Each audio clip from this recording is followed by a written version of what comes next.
Kinundina ni Pangulong Ferdinand Marcos Jr. ang nangyaring karahasan noong linggo sa protesta sa Ayala Bridge at Mendiola sa Maynila na malapit na sa Palasyo ng Malacanang. Tiniyak ng Malacanang na mananagot ang mga nanggulo sa mapayapang pagdaraos ng malawakang rally. Ayon kay Department of the Interior and Local Government o DILG Secretary John Vic Remulla, nakamonitor mabuti si Pangulong Marcos sa mga nangyayari at mahigpit ang bilin sa mga pulis sa ganitong klaseng protesta.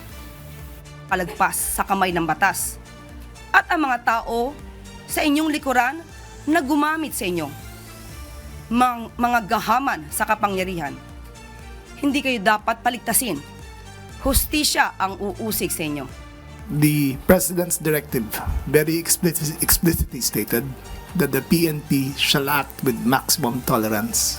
And with maximum tolerance, they only had their riot gear and no firearms.